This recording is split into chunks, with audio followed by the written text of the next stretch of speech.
a very interesting topic for people who are planning to come to Canada, especially after a certain age.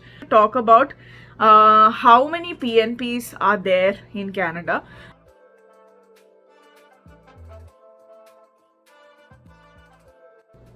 Hello everyone, welcome to Mal's Vlogs. I've been wanting to do this video for a very long time, but then I also had to do my own research and find out as of what I need to communicate to you guys regarding this, because these are more like a technical thing, right? It's just not me talking, it's about facts or about the immigration process. So I wanted to make sure that I give you the correct information.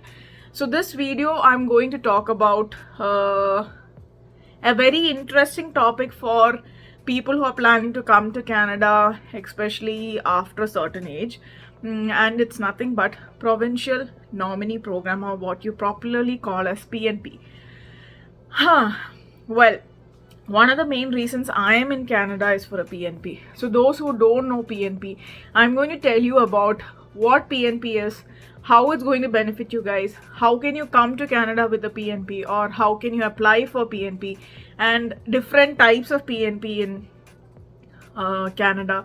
There's a lot of PNP going on, but then yeah, we're going to talk about PNP, or Provincial Nomination Program. Okay, let's get to the first question. What is PNP? So all of you would have googled it, all of you would have researched it, so I'm going to just put it in simple words. So PNP, or what is called as Provincial Nominee Program, is specific to the provinces in Canada who are inviting people who don't have PR to be part of their province, or apply through their provincial program and come to Canada. Or for those people who are in Canada who can get a PR by applying through these portals or these streams. So that is what PNP is basically. Okay, so as you all know, there is something called as express entry, which is kind of the solid system of Canada to actually invite people to apply for PR. It's called as express entry.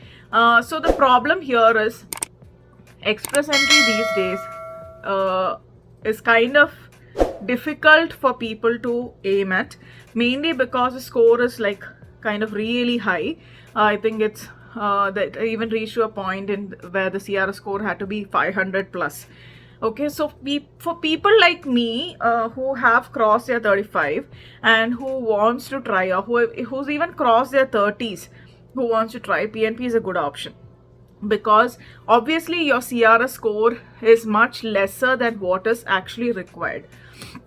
So two main benefits of PNP, okay, is that you need low CRS scores and your IELTS can be quite low. To even, there are even some PNPs which accepts CLB4 for IELTS. So these are some of the benefits. So whoever falls into these categories where their CRS score is less, or they are not qualifying in the express entry pool, or if your IELTS is less, then this video is for you. So as I explained earlier, Provincial Nomination Program is mainly conducted by some of the provinces in Canada, mainly to provide a PR opportunity for immigrants.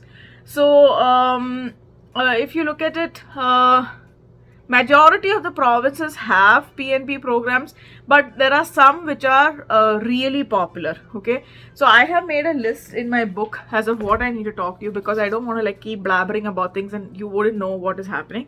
So first of all, I've told you what PNP is. Second thing, benefits of PNP, or like I already told you, right? Like in the sense, either if you have a low CRS, or if you have a low IELTS score, or if you have crossed an age wherein you're not getting enough points in the CRS points in the express entry pool, then you can try for Provincial Nominee Program. Okay, so mainly I have seen that after a little bit of research, most of the provinces give priority to a couple of streams. Okay, one is international students, one is international immigrants who are in India and who wants to come to Canada. The third one might be who are actually in Canada but are trying for a PR. The fourth one, that is basically international students, or who has already come to Canada and who wants to try. And the third one is business owners who wants to come and set up businesses in Canada. And there are some provinces who also give importance to farmers or farmland owners who wants to come and establish in Canada. Okay, so these are mainly some of the streams that are commonly there in most of the PNPs. Okay, so now I'm going to talk about how many PNPs are there in Canada. See, in this video I have done my own research, so I wouldn't say that all the information are like 100% accurate. There might be mistakes here and there, so if you find any mistakes, please comment below and let me know what it is. I don't have experience in all these.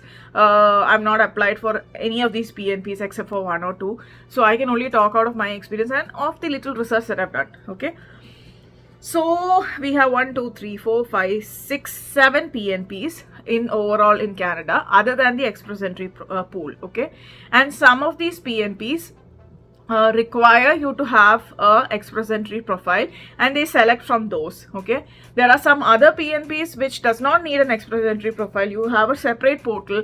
You can go there and apply and show your interest, and they'll send you invitation in case you qualify. So the one of the drawbacks of a PNP is that you have some criterias that you need to qualify to. Unlike an express entry profile where you update your information, your CRS score is like calculated and decided upon. You get an invite if you fall into the knock codes like 0A, or whatever it is, right? But in a PNP, since the province is actually giving you an opportunity to apply, or since they are inviting you, you have to qualify in some criteria. Okay, so we'll also briefly touch upon those for each of the 7 PNPs, but I don't want to get into detail because I'll be doing a detailed video for each PNPs with some good information. Okay, so we have Alberta Immigration Nomination Program, which is called as AINP. Then we have Atlantic Immigration Pilot Program, which is called as AIPP. Then we have BC PNP, that is British Columbia PNP. Then we have Manitoba PNP. We have Northwestern Territory PNP. We have Ontario PNP, that is Ontario Immigration Nominee Program. We have SINP, which I'm most interested to talk about, and we have the Yukon Nominee Program. Okay, so these are the 7 PNPs that are available. So each of these PNPs have different criteria for you to apply. Okay, and I will also rate according to me which is maybe the top 2 PNPs that you can try, or top 3 PNPs that you can try for, and why so. Okay, so let's start with AINP, which is Alberta Immigration Nominee Program. Okay, so they basically have 2 streams. One is for foreign skilled workers and one is for business owners. Again, I'm telling you guys, is like I've done my research and done some reading, and then I'm telling you. So in foreign skill stream, there is opportunity. My handwriting is so bad, I can't even read whatever. So when we come to AINP, or which is Alberta Immigration Nominee Program, there are basically 2 classifications. One is for foreign workers and the other one is for entrepreneurs. In foreign workers, they have like 2 streams, where one is called as the opportunity stream and the other one is called as the Alberta Express Entry stream. Okay, so these are 2 streams for the international one. So I guess the opportunity stream is mainly for who qualify for the NOC, and they look at the knock code and then invite you people, and the other one is from the express entry pool. When we come to the entrepreneur one, there are basically 3, actually just 2, and one is a new stream that was introduced.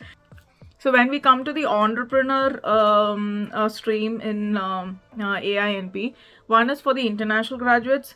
The next one is for the self-employed farmers. Like SINP, even AINP has this particular stream for farmers, because of the prominence of agriculture in these two provinces. And the third one, this was introduced in 2021, and it is called as Foreign Graduate Startup Stream or something of that sort. Okay, so these are some of the streams in AINP. And coming to Atlantic Immigration Pilot Program, when you mention Atlantic Immigration Pilot Program, there are mainly 4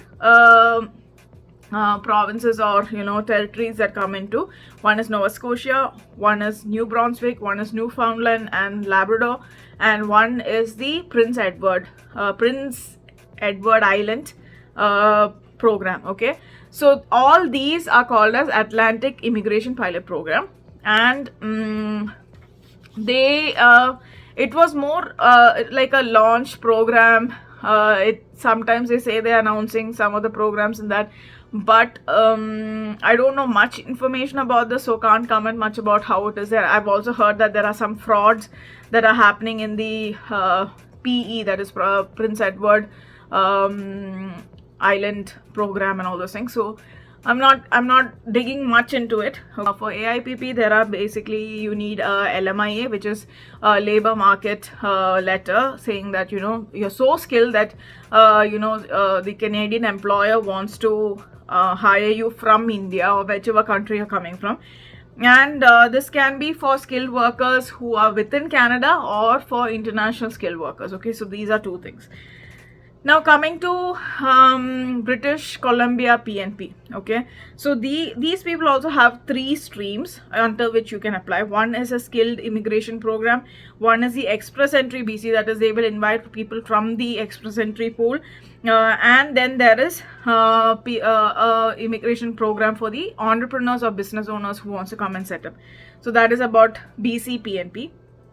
Then we have the Manitoba PNP. So in this we have programs for business owners, international immigrants or skilled workers. So basically when I say skilled workers, these are people who have come here either on a student visa and are working here for some time, and those people can actually apply for this PNP. Okay. Then we come to the Northwest Territory nominee program. So in this, it's mainly for two streams that are available. One is for business owners and the other one is employee driven. Okay, so mainly you need to qualify for some criteria in this second PNP, which is for employee driven, and you might need to qualify for some knock codes, and then you can apply for that. The next popular one is OINP. So for OINP, basically it's Ontario Immigration Nominee Program. In this, you need an employer job offer, or else the second stream is where you want to set up a business and you can come and set it up. Or the third one is Ontario Express Entry Pool, same as the others. Okay. And the next one is Yukon Express Entry, Yukon Nominee Program.